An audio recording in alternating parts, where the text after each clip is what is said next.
السلام علیکم ورحمۃ اللہ وبرکاتہ۔ میں کراچی سے شاہد شاہ پٹھان بات کر رہا ہوں، اور یہ نسخہ جو ہے استاد حکیم فہیم سنیاسی صاحب کا نسخہ ہے، اور روغن نشادر سمندر جاگ والا جو ہوائی تیل ہے اس کا نسخہ ہے، اور اس کو ابھی انشاءاللہ دوسری آگ سے میں نے نکالا ہے۔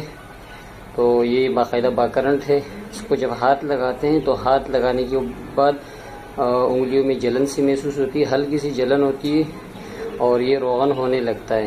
تو ابھی اس کو کوٹ کر پھر اس کا مختر لیں گے، پانی میں حل کریں گے، اور مختر لینے کے بعد پھر اس کا ہوائی روغن بنائیں گے، تو پھر دیکھیں گے کہ کتنا روغن اس میں سے برآمد ہوتا ہے۔ پہلی آگ جب میں نے اس کو دی تھی تو اس میں تقریباً 70 گرام کم ہوا تھا، شاید گیلی حکمت صحیح نہیں ہوئی تھی یا کیا وجہ تھی، بہرحال 70 گرام کم ہوا تھا۔ تو ابھی اس کا میں نے وزن نہیں کیا، لیکن دوسری آگ میں سے اس کو نکالا ہے، اور یہ باکرنٹ ہے، اور یہ نسخہ ابھی تک تو فی الحال صحیح ہے۔ آگے انشاءاللہ جا کر اس کو چیک کریں گے، روغن بنائیں گے، اور پھر جہاں مجھے اس کی ضرورت ہے وہاں پر میں اس کو استعمال کروں گا۔ تو استاد نے جو نسخہ بتایا انشاءاللہ صحیح ہے اور بالکل درست ہے، اور بہت بہت شکریہ استاد کا، اور وہ رہنمائی کرتے اس کے لیے بھی ان کا بہت بہت شکریہ، جزاک اللہ۔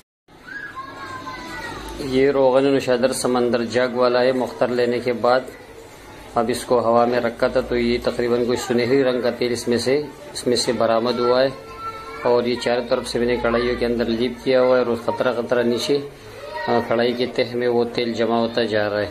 تو یہ سنہری رنگ کا تیل برآمد ہوا ہے۔ یہ استاد حکیم فہیم سنیاسی صاحب کا نسخہ تھا جو انہوں نے بتایا تھا، تو اس کو ابھی میں نے بنایا ہے، آگے اس پہ تجربہ کریں گے، لیکن فی الحال اس میں سے یہ تیل برآمد ہوا ہے جو سامنے دکھ رہا ہے ویڈیو کے اندر۔ یہ رات بھر رکھا رہنے کے بعد صبح اس میں سے جو تیل برآمد ہوا ہے وہ تقریباً 150 گرام برآمد ہوا ہے، اور یہ سرخ رنگ کا یعنی کہ سنہری رنگ کا تیل ہے، سرخ رنگ کا،